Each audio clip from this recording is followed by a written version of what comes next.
ডাল বসায় দিয়েছি। এখানে প্রথমে আমি কলিজাগুলোকে হালকা একটু হলুদ দিয়ে ভাপ দিয়ে ফেলছি। আহিল, কখনো কারোর কাছে শুনছো যে ওই ইয়ে দিয়ে এই সস দিয়ে কেউ নুডলস খায়? আসসালামু আলাইকুম, কেমন আছেন সবাই? আশা করি ভালো। আলহামদুলিল্লাহ আমরা সবাই ভালো আছি। আজকে একটা ভিডিও নিয়ে চলে আসছি। আজকে অবশ্য আমি সকাল থেকে উঠে ধরে এত কাজ করছি, কাজ বলতে লাইক রান্নায় শেষ হচ্ছিল না এমন আমার মনে হচ্ছিল। তো রান্না শেষ করছি। আজকে আপনাদের ইব্রাহিম ভাইয়ের অনেক পছন্দের একটা খাবার রান্না করছি। শুধু আপনাদের ইব্রাহিম ভাই না, আয়াদের জন্য, আয়াদেরও অনেক পছন্দ। সো অনেক পছন্দের একটা খাবার রান্না করছি। কিন্তু এই খাবারটা রান্না করতে যে আমার কি বলবো, আমার অবস্থা মানে কাহিল হয়ে গেছে। তাহলে চলেন আর দেরি না করে আমরা ভিডিওটা শুরু করি। আমি এখন রান্নাঘরে আসছি, একদম আয়াদাহিল বেডে চলে গেছে। আমি জাস্ট এখন একটু কিচেনটা, এই যে খাওয়া দাওয়া করে রেখে গেছে, কিচেনটা গোছাবো। কিচেনটা গোছানোর পরে দেন আমি একটু গোছগাছ করে তারপর আমি আবার উপরে বেডে চলে যাব। রান্নাঘরে যে কত কাজ আমার, কি বলবো। সবাই হয়তো বা বলতে পারেন যে প্রতিদিন কমপ্লেন করি। সো আপনারা প্রতিদিন আমার একই ভিডিও দেখতে দেখতে বোর হয়ে যান। তাহলে আমরা যারা সংসার করি, আমরা 16-17 বছর বা যারা 50 বছর হয়ে গেছে একই কাজ করি প্রতিদিন, তাহলে আমরা তো একটু বোর হইতেই পারি, একটু বলতেই পারি। আপনারা এত মাইন্ড করেন কেন বলেন? রান্নাঘরে যে এত কাজ, কি বলবো। এই যে এখান থেকে শুরু করে ওই পর্যন্ত সব আমার ওয়াশ করতে হবে, এগুলো ধুয়ে সুন্দর মতো রাখতে হবে, রান্না করতে হবে। রান্না করার জন্য শাক বের করছি, মুরগি ভিজাইছি, কলিজা বের করে রাখছি, কলিজা রান্না করব, একটা মাছ রান্না করতে হবে।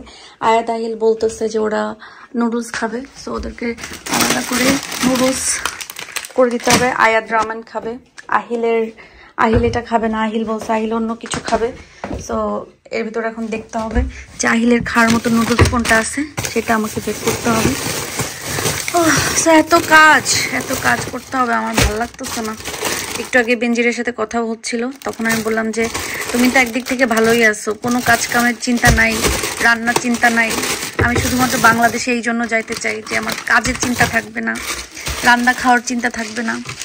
জাস্ট খাওয়ার রেডি হয়ে যাবে, বলবে খাবার রেডি।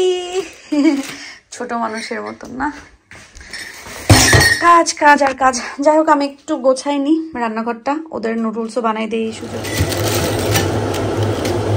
এটা হচ্ছে আহিলের জন্য, যেটা রেডি করবো।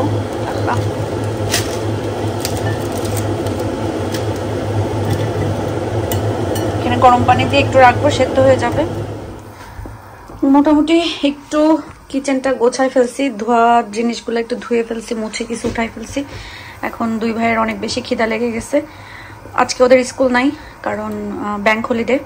আর বাসায় থাকলে বাচ্চাদের একটু বেশি খিদা লাগে। আসলে স্কুলে থাকলে তো ওরা স্কুলে অনেক ধরনের খাবার থাকে, একটু পরপরই স্ন্যাক্স দেয়, এই জন্য ওদের আসলে খিদাটা যখন ওই টাইমটা আসে বাসায়, ঠিক ওই টাইমটাতেই খাবারগুলো চাই।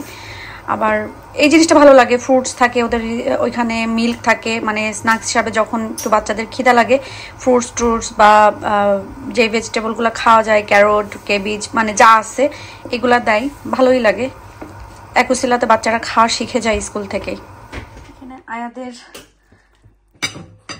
রান্না হয়ে গেছে, ও 2টা ডিম চাইছিল এর ভিতরে, সো ডিম দিয়েছি। এখানে যে নুডলসটা গরম পানিতে ভিজায় রাখছিলাম, সুন্দর মতন হয়ে গেছে। এখন পানি ঝরে নেব, একদম ঝরঝরে একটা নুডলস হবে। আমার ভাই সাদকে তো সবাই চেনেন। সাদ আমার হাতের এই নুডলসটা অনেক বেশি পছন্দ করে। দেশে গেলেই আহিলকে যখন বানাই দিই তখন ওর জন্যও বানানো লাগে, বলে বুবুনি এটা ওর জন্য এক্সট্রা একটু বানাইতে হয়। তো ওই দিনও বলতেছিল বুবুনি তোমার হাতের এই নুডলসটা অনেক বেশি খাইতে ইচ্ছা করে। তার কারণও আছে, কারণ ছোটোবেলায় সাদরে একদম কোলে করে নিয়ে এই নুডলস, ডিম, এটা সেটা খাওয়াইছি আমি, নিঝুম, আমরা যখন যশোর আসতো। আবার সাদ যখন ছোট ছিল, আমি যে খুলনায় অনেক দিন ছিলাম ওদের ওইখানে, ওদের বাসায়। সো এই জন্য সাদের সাথে ছোট মানুষ কোলে পিঠে ধরেন, ছোট কোল থেকেই মানুষ করছি। এই জন্য সামিরা, সাদ ওদের জন্য আলাদা রকম একটা মায়া কাজ করে।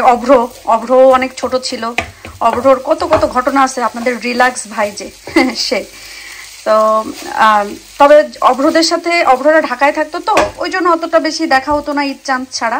কিন্তু সাদরা তো খুলনার আর আমরা যশোরের, তো নানুবাড়ি আসলেই দেখা হতো, বা আমরা যেতাম, যাওয়া আসাটা খুব বেশি ছিল।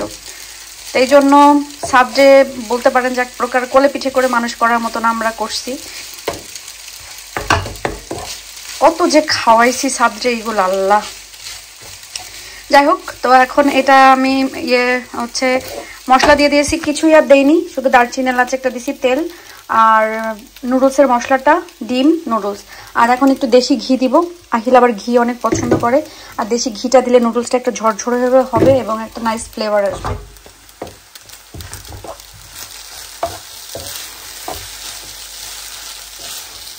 আহিল, কখনো কারোর কাছে শুনছো যে ওই দিয়ে এই সস দিয়ে কেউ নুডলস খায়?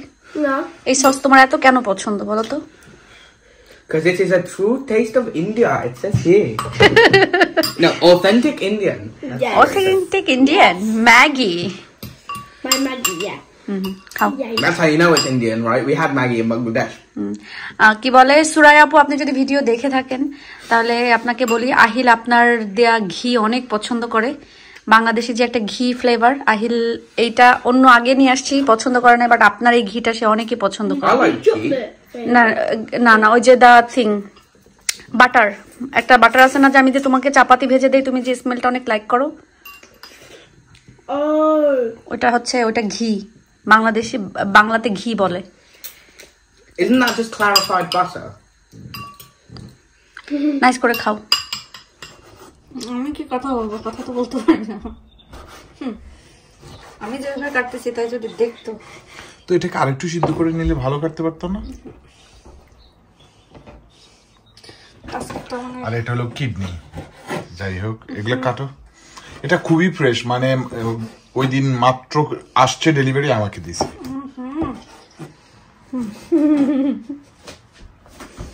আমি মাছ মাংস এই জাতীয় জিনিসের গন্ধ নিতে পারি না।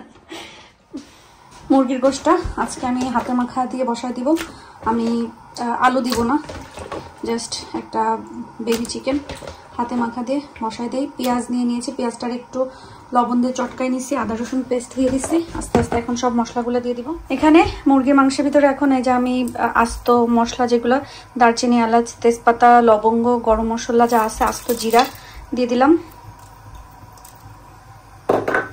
এরপরে দিয়ে দিব হচ্ছে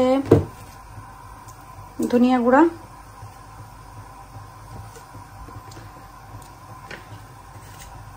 দিয়ে দিলাম জিরা গুঁড়া, এরপরে দিব হচ্ছে মরিচের গুঁড়া, হলুদের গুঁড়া দিয়ে প্রথমে একটু মাখাই নিই, তেলটা একটু পরে দিই।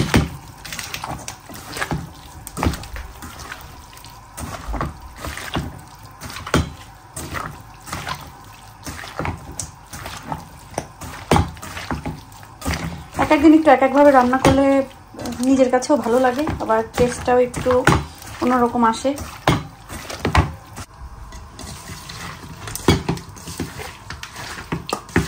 চিকেনটা আমি ভালোভাবে মাখায় ফেলছি, এখন হচ্ছে তেল দিয়ে দিব।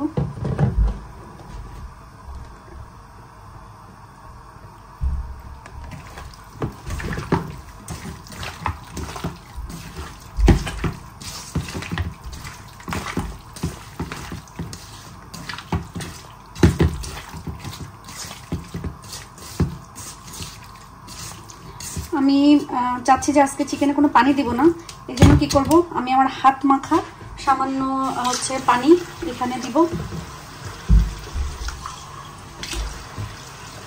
হাত ধোয়া, হাত মাখা না, হাত ধোয়া পানি।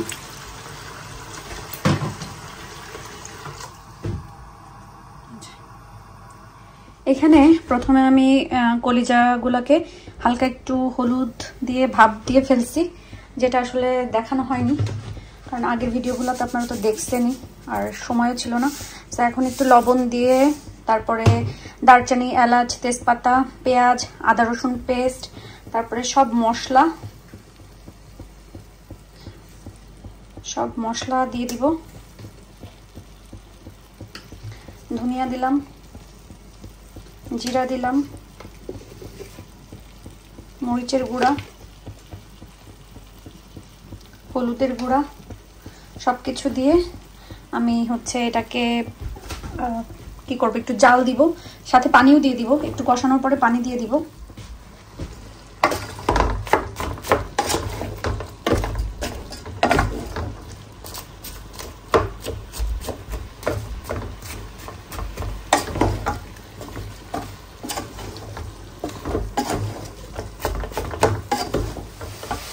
এটা একটু কষায় ফেলছি।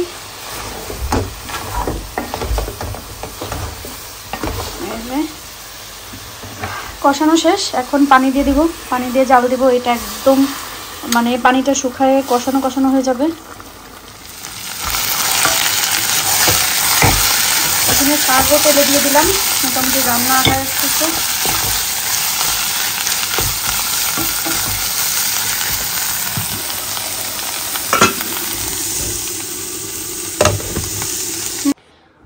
ভাবলাম এত কিছু করছি, তো একটু ডাল রান্না করি। অনেকদিন হয়েছে ডালটা খাওয়া হয় না, ডালটাও হাতে মাখানি দিয়েই বসাই দিব। শুধু কাঁচামরিচ, পেঁয়াজ, রসুন, টমেটো, হলুদ, লবণ এই দিব, আর কিছুই দিব না। একদম মাখা মাখা একটা ডাল রান্না করব। আর তেল দিব।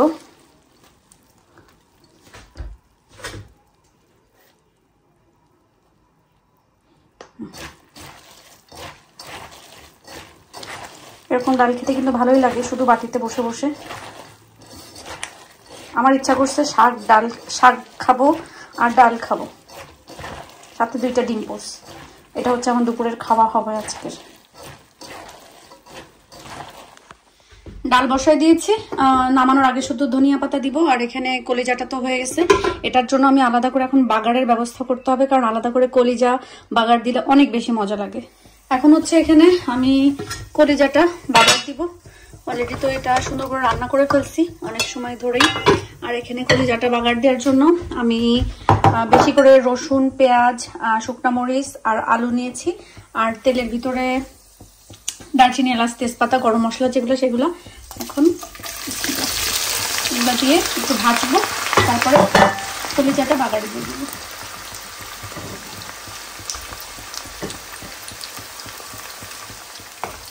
এর ভিতরে আর কোনো মশলা দেবো না, আমি শুধু একটু হলুদ দিব আর লবণও দিব না, কারণ অলরেডি তো কলিজাতে লবণ দিয়েছিলাম। পেঁয়াজের ভিতরে দেওয়ার পরে যদি একটু লবণ লাগে তখন অ্যাড করবো, এখন আর পেঁয়াজের ভিতরে আমি লবণ অ্যাড করবো না, বাস একটু হলুদ অ্যাড করবো। একটু ভাজা ভাজা হয়ে আসছে, আমি বেশি আবার ভাজবো না, বেশি ভাজলে একটা পোড়া পোড়া কেমন নিয়ে আসবে, এই জন্য। আচ্ছা, এখন কলিজাগুলো দিয়ে দিই। বিসমিল্লাহ।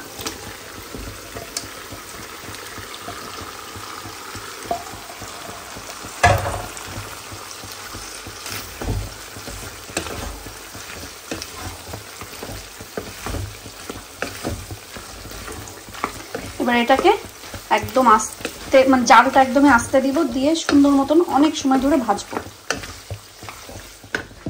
ওই সময় ডাল রান্না করা শেষ। ডালটা দেখাতে পারিনি, ডালটা দেখতে যেমন সুন্দর হয়েছে, খেতে অনেক মজা হয়েছে। এরকম ডাল আমার অনেক পছন্দ। আর রান্না করতে করতে আমার খিদাও লেগে গেছে। আয়াদা অলরেডি নুডলস খেয়ে ফেলছে, আপনাদের ইব্রাহিম ভাই জিমে। সো আমি এখন আমার মতন একটু খেয়ে নিব। এখানে আমি জাস্ট এতটুকু ভাত নিয়েছি, ভাতের উপরে 2 চামচ ডাল নিয়ে নিব। এখানে 3 পিস চিকেন আছে, শাক আছে, আর হাফ লেবু নিব। কলিজা বাগারে দেওয়ার পরে আমি কিন্তু সেই সময় থেকে এরকম আস্তে জাল দিয়ে এটা এরকম ভাজা ভাজা করে নিচ্ছি। অলরেডি কিন্তু আপনাদের ইব্রাহিম ভাই খাওয়াও শুরু করে দিয়েছে। আর তাকে যদি ঠেসে ধরে জিজ্ঞাসা না করি কেমন হয়েছে, তাহলে তো হলো না। আমি এখন ঠেসে ধরে জিজ্ঞাসা করবো কেমন হয়েছে, কেমন হয়েছে। আইনের জন্য নুডলস করছিলাম, সে যত রকম সস আছে সব মনের মাঝে মিশিয়ে দিছে, দেওয়ার পরে খাইতে পারেনি। আমি জানি তো যে পরে আর খাইতে পারবে না। কলিজা কেমন হয়েছে? তুমি কি জিজ্ঞেস করতেছো না বকা দিতেছো? না, সবাই তো বলে খাওয়ার আগে আমি জিজ্ঞাসা করি কেমন হয়েছে কেমন হয়েছে। তখন আমার কি মনে হয় যে একটা ভিডিও ভাইরাল হয়েছে না, এই দিবি না কেন, দে দে খাতা দে, সেরকম কেমন হয়েছে বলবি না কেন, বল কেমন হয়েছে, বল কেমন হয়েছে। এমনি সবাই মনে করে তুমি ভিডিওতে নাকি আমার সাথে অনেক রুড বিহেভ করো, মানে অনেক রুড কেন হবো, মানে অনেকের ধারণা এটাই হচ্ছে আমাদের নরমাল, এটা অ্যাবনরমাল না। একটু এরকম নেই, তো লুতুপুতু চলে না। না এরকম, এটা কোনো রুড না, এটা কোনো কিছু না। আমরা এরকমই সেটাতে সেও মাইন্ড করে না, সে আমার সাথে এরকম করে, আমিও মাইন্ড করি না, আমরা এইভাবেই চলবো। এখন যাদের অনেক বেশি মাইন্ড, প্লিজ আপনারা এই ব্যাপারটা ইগনোর করতে পারেন বা দোয়া করেন যেন এরকম ভাবে আমরা চলে যাইতে পারি। এই হলো কথা। কলিজার বিষয় আসে, তোমার হাতে এইভাবে রান্না খেলে ওই যে মানুষ বাংলাদেশে দেয় না হাঁস খাইতে, কলিজা বুনা খাইতে, গরু মানে এইভাবে খাইলে কিন্তু আমার আর ওইসব খাবার আর মজা লাগে না, তখন মনে হয় ধুর এর থেকে ওর এটা মজা। তবে আর একটা জিনিস, দেশে যে আমি যখনই রান্না করি না কেন ওই ফ্লেভার শুকিয়ে কিন্তু বলে দিতে পারে যে এটা আমি রান্না করছি। তোমার কথা বলতেছি, মানে পুঁই শাক বা যে কোনো তরকারি রান্না করলেই বলে দিতে পারে। আমি বলতে পারি তুমি রান্না করছো, খাইতে খাইতে অ্যাডিকশন হয়ে গেছে, বুঝছো? এই সবারই আসলে একসময় আয়া দাহিলের কি হবে, ওদের বউদেরটা মজা লাগবে, আমারটা কিন্তু এখন ওদের যেরকম মজা লাগে এক সময় আর ওরকম লাগবে না, কিছু লাগবে, আর তারপরে ওই বোটটা খেতে খেতে কিন্তু বলবে যে না বোটটাই মজা, তাই না? সেটাই হবে, মানুষের অভ্যাস হয়ে যায়। আর এটা কি এখন জাল দিব নাকি অফ করে দেই? এবার অফ করে দাও, পরে তো আবার জ্বালাবাই গরম করো না। খাইছা ধরে কিন্তু আমি রিভিউ নিয়ে নিচ্ছি, কষ্ট করে রানবো আমি, সে তারা হইতেছে আমার কাস্টমারের মতন, আমার বাসায় রান্না বাড়া হয়, খাবে, আমার রিভিউ দিবে না, এটা কি হয়?